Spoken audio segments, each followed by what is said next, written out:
Hello and welcome to Center Ice. I'm Brett McMillan, joined as always by LU men's head hockey coach Rick Zombo and coach pre-ACHA tournament.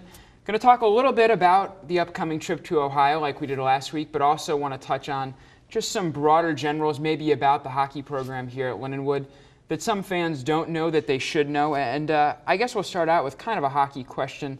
What's the biggest asset in your mind that your program has, either on or off the ice, that's been important for you this year? Well, anytime that you have a successful team, it's the quality of individuals. So I'm most proud of my players. My players are not only good hockey players, but they're good in the community. And I always use the term chameleons. You know, I want energetic, I want disciplined, and I also want passionate players when they put their hockey equipment on. And funny enough, when they're in their civilians or they're students at Lindenwood campus, those three attributes, I think, exemplify what quality people that they are. They do a tremendous job not only promoting Lindenwood hockey, but promoting the university and also growing the sport in general. You guys really have to fight for face time here at Lindenwood. So many sports the university does a great job of offering. And one thing, or tool that you guys have used that I've been impressed with is your Twitter feed. It works, I believe, for both the roller hockey team and then the men's and the women's hockey, but a lot of great pictures on there, inside the dressing room, on the road. Whose idea was that? Mark Abney, he's my assistant coach. He's been there the longest. He started out as an equipment manager, and he's very good on the computer. What he does for our individual players as far as promoting them, keeping their stats up to date, editing film, sharpening skates, and also sending out all my correspondence. His acronym is DOHO. He's the Director of Hockey Operations. He does everything, and he's behind the scenes and does not get enough credit for it. So when it comes to the social media, he's also directly involved with that. Have you all seen a big impact from the social media, a lot of interaction with fans? We really do. It keeps everybody in touch. It's amazing what limited time that we have. Smartphones are supposed to make your life easier, and I'm just slowly getting to learn how to use them. But when I have troubles, I ask all of our players, and the college students know how to do it, and Mark Abney knows how to do it. But the Twitter feed and the Facebook gets tremendous mileage for us from promoting our individual players and also the success of the program. It's a great assistance in keeping our fans in touch, but also a great marketing tool for advertising our hockey program in Lindenwood University. I touched a little bit on some of the neat stuff I thought was on there, but to you, what are the neatest assets or functions that social media serves? Well, I think that we always have either injured players on the road or we have healthy scratches, and they're responsible for keeping stats and tracking stats of our game. And a few of the stats don't occur that frequently in the course of 60 minutes, so they're involved with doing the tweeter and the updates, not just goals and assists, but try to keep people abreast because we don't have a broadcast crew from Lindenwood that travels with the team or does our home games. So I think it's fantastic for parents of our children, potential recruits in the hockey community in general to keep abreast on not only almost a live feed in our current game, but also what we've been doing throughout the season. An event that you guys did over J-Term that I thought was really fantastic. You partnered up with the St. Louis Blues alumni, which you're one of, obviously, and put on a charity game out in Wentzville for the DASA. How long has that been going on, and who really started that? Well, I don't have all the particulars other than that DASA is unbelievable, and what we have out at Lindenwood University, they've actually tailor-made one of our ice rinks for sled hockey. They actually took away some of the white boards and put plexiglass there, so when the hockey players that are disabled can actually see the course of the game because they're below the dasher height. So that whole rink has been, and a lot of money has been spent for the sled hockey program. And we have, as a student here at Lindenwood University, the #1 goalie in the country for sled hockey is actually a student here. And there's been a lot of push and a lot of influence. Whether you play ball hockey, whether you play roller hockey, whether you play sled hockey, it's still a wonderful game, and the players that play it are great individuals. I know you and I spoke about this closer to that event a few weeks ago, but a lot of those people who play sled hockey, they're disabled, they're no longer able to walk, and a lot of Iraq and Afghanistan veterans. I know your team got to sit down and meet some of those guys before that event. Tell me about the impact that had on your season. You know, that is, and I'm glad you brought that up, Brett. It was a tournament, it was a national tournament that was held at Lindenwood Ice Arena. And I can't say it's the pinnacle, but the celebrity taste to it was that my team, Lindenwood men's hockey team, D1 team, would play also my team, Blues Alumni. And it's something as far as our alumni association goes, we love playing these games. And it's competitive games, and it's fun because we're competitive by nature. And even though that our age goes up, the college players goes down. And we really have to tussle, and we like good games. You know, the whole year the Blues Alumni plays against each other. And yeah, it's fun, it's a nice social environment, but they actually compete. It's a great game for us with the young college students that now at Lindenwood University, and you can see by our success we have some really talented players. But I had the opportunity, and the Blues Alumni had an opportunity to meet the team from San Antonio. San Antonio was up, and that team was made up of war heroes, disabled heroes, and it was so moving. It was moving to me. I wasn't ready for what I was going to see. They're very proud military individuals, but their age was so relative to the age of my players that I wasn't prepared for how young they were going to be. So when I left the dressing room, I bounced the idea of introducing it to my team because it moved me so much. I made it available to them as an option if they wanted to go in and see. And to the man, every player left our dressing room and spent a good 20, 25 minutes in there conversing and talking. And oddly enough, but I'm proud of the fact, they talked more about the 25 minutes that they spent with the disabled veterans than they did talking about playing against, you know, ex-NHL players, and we had a Hall of Famer playing also. You know, that moved them the most. Do you think that that event, looking back now, seeing that your season hopefully going to be stretching at least another 7 to 10 days, you're going to play longer than just about anyone else in the country is the goal. Is it important to have an event like that in the middle of your season as kind of an oasis, to still be involved with hockey, but yet get refreshed as well? Oasis is a great word. What makes hockey and hockey players so good is the tradition of the game. And you get taught as a young player to give back. It gets re-emphasized even through when you're playing in the National Hockey League, that you provide your services, you provide your time, you get to know the people that fill the seats that support you. And giving back has to go on the whole year. It's you know, in the hockey realm, you get scouted every day. And the most obvious is you're being scrutinized by me, the coach, or you're being scrutinized by the brass if you're playing at a professional level.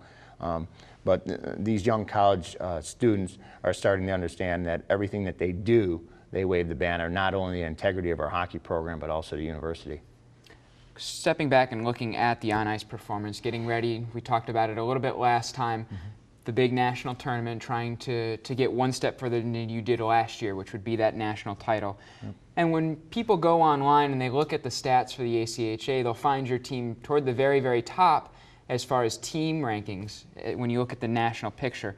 But none of your guys really are in the top 10 or even top 15 in a lot of individual statistics. For instance, goals, I think Grant Gorzyka has 21. That's 42nd in all of ACHA, but yet you guys are so competitive as a unit. What does that tell you about your hockey team? We win. You know, it's an old saying, Brett. You don't put stats on a championship ring. That's how we run our program. The development from the guys that are healthy scratches to the fourth line, it's very important that the time is spent and also the responsibilities are well aware of as a third line, fourth line, and the same as far as a senior to a freshman. We play as a team, and we always have played as a team. We have success as a team because we wear people down, and it's very simple to nullify a high-end player or a player that gets a lot of goals. Also, if you look at our schedule, we play top teams. You know, the Central States, they're all good teams, so the power ranking is tremendous. And the teams that we will play outside, we look to play the best teams. And the only restrictions that we have is travel concerns. So everybody that we've played are all good teams. So when we go into the national tournament, you know, top-ranked teams, there might be maybe 5 teams that we hadn't played, but we're familiar with, and everybody's familiar with us. But we don't play any patsies. So it's unfortunate that the boys don't get the credibility from people that proximity-wise are removed from our program. But I bet in our league, we probably have 5 in the top 10 scoring, if not the top 5 in our league. So does it throw up any red flags for you if at the end of the year you look at the national statistics and say, well, we've got this guy who scored X amount of goals and he's high up there, or is it all kind of relative to wins and losses? The most important thing for any successful program is the character of your players. Recruiting character people is, for me, that makes certain that your success has shelf life. Mm-hmm. You know, tradition is one thing. You got to build history, and that's what we're looking for. And when I talked to you last week, yeah, we want to win the national title. We're going to do our darndest, and the whole season was preparation for that. Having 10 freshmen in a lineup that are playing major roles and contributing, if we were to have that success and everything falls in place like we would want it to, now we've got a whole dressing room of knowing what it's like to win a national title. And that's most important to me than anything else, is try to emulate the success of our graduating seniors. You know, we also talked about that 4 weeks ago. A record of 4 years being a Lindenwood University hockey player, 137 and 15 losses. It's astounding. Mm-hmm. That just doesn't happen by chance.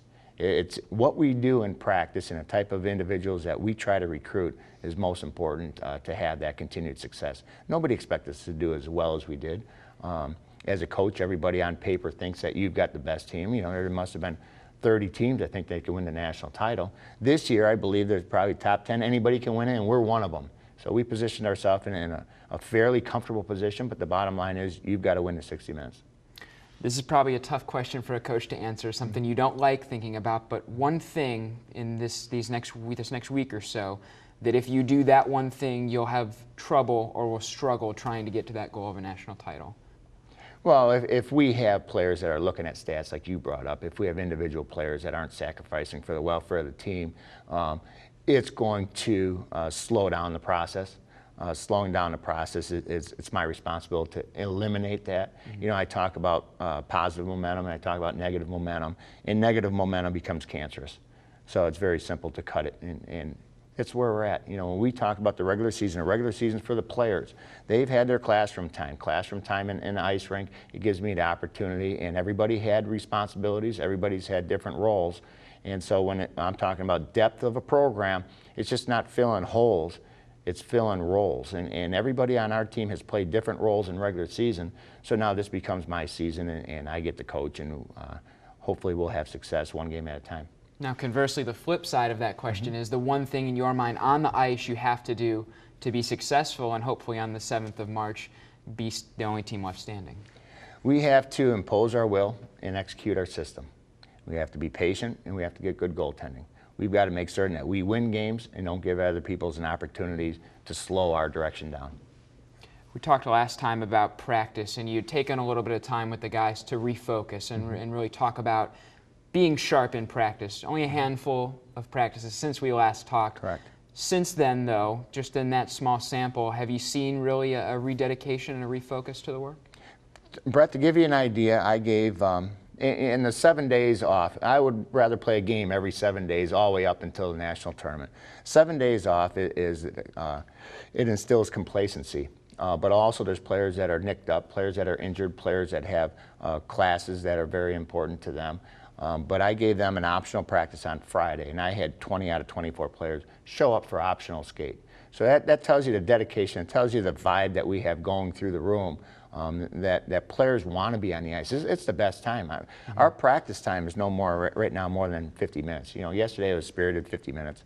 And we'll have the same thing today and Wednesday leading up to our games. And it's what we do, make recognition to the opponents that we play against, but it's peaking at the right time. And how we've practiced to date, I'm pretty content with. One of the wild cards in all of this is travel, and it's something I think fans don't think about a lot, but really it takes a lot out of the kids and the coaching staff. Lots of long bus rides, just being away from the regular rhythm. Give us an idea of, I know you leave this coming Wednesday, what does it look like from the time you get on the bus until you play your first game? We're pretty organized. Our routine is fairly simple. The players knows what's happening. We'll leave from Lindenwood Ice Arena at 3 o'clock. We always get a 56-passenger bus. Not that we need all those seats, but you need that room for the hockey equipment and not luggage, but the hockey equipment. So it's a good-sized bus. Players are up to themselves what type of DVDs they're going to bring, so it's a big movie event. But it's primarily how we're going to be comfortable on that bus. And, you know, it's not easy to be comfortable. You get a little bit stir crazy. Players pretty much have their own self-assigned seats, and we try to break the ride up. We'll stop for a big buffet. You know, the guys are probably sick of our food routine, but it works for us. When you're running 30 players into a restaurant, they've got to know that we're coming in advance. We'll either go to Golden Corral or we'll go to Ryan's. And once we shuffle 30 players through the front, they're on their own. You know, you can only imagine sitting down. I don't want pickles. I don't want mayonnaise. You can't go in order that way. So the selection of food is there. The volume is there. So we get in, we get out, and players are pretty content. And then we'll be getting in probably into Cleveland. We go to Strongsville, which is a suburb of Cleveland. It's got to be maybe a 10-hour drive, you know, on the bus. We'll get in about 1 or 2, and we'll get them up out of bed. The following day, we'll have practice. You know, we'll have breakfast in a hotel and practice and go about our business. But on those rides, players are doing their homework. Players are playing on their phones. Movies are going. It's as relaxed as you can imagine without being a frat house. Getting down to last year, you lost in the final for the ACHA, and obviously you're right back knocking on the door, same position. A lot of people around the program would say last year, despite not having the national title, still a success. A lot of people around the program would say that even if you don't come home with the hardware this year, still a success. Do you feel that way, even without a national title, that this can still be a big year, a big step forward for the program? Well, you know, it's very difficult when you're around these players so much. You know a lot about them. And one thing that I wasn't familiar with or didn't take into account last season was, you know, when we won or we lost in overtime in that final game, that was potentially going to be the last time the players had their equipment on. I was very content by the way that we played. As a matter of fact, I was satisfied. We didn't reach the pinnacle that we had the potential to do, but we put ourselves in an opportunity to win that national title.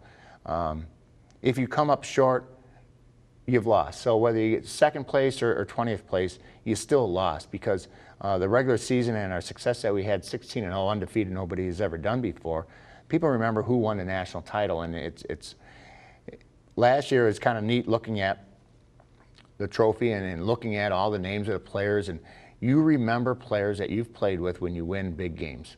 And a national title game is everything. Those would be the players that you'll remember. And you play with a lot of good hockey players, you know, through youth hockey all the way up. And the college lives are the best lives for these kids. But it really secures their bond strictly because of the only inside that dressing room will people really get a grasp of organizing priorities and the strain and stress of being a student athlete, and the strain and stress of being a champion student athlete. Not until you win it do you really appreciate the guy sitting next to you. And I guess the final question that probably interests a lot of people watching is, you've played in big games at the highest level in organized hockey, and you're getting ready to coach in big games. You have coached in big games at a very organized, high level. How is that different, playing and coaching on the biggest stage? Brett, it's completely different, because as a player you worry about yourself. It's the preparation, you worry about yourself. It's controlling your mind. The most important thing is that you take care of all the things that you can control of. You take care of your health, you take care of your homework, you take care of your phone calls. Everything's out of the way, and through your practice habits has a great way not only of developing your skills, refining your skills, but also erasing the demons. The demons is what restricts players' natural athletic ability. It's the composure, it's the mental strength that's so important to win big games. You know, anybody can play on a big rink. If you can stick handle in a phone booth, you're a good hockey player. If you can play in tight games, if you want to be on the ice at the end of a period or in stressful situations, those are lessons that you'll learn through sports and athletics that you'll carry on all through your regular life and in the business world. And stress and responsibilities really become magnified when now somebody else is dependent on you, whether it be a spouse and children, or a business that you're running, or a business that you're working for. So these lessons that they're learning become fairly concrete, and it really establishes the mettle and the character of the young individuals, even when they take the hockey equipment off. Coach Zombo and his Lindenwood Lions will play in the ACHA National Tournament in Strongville, Ohio, March 3rd through 7th. You can tune in to LUTV for full results of how the Lions fare in the national tournament. For Coach Zombo and the whole Center Ice crew, I'm Brett McMillan. Thanks so much for joining us.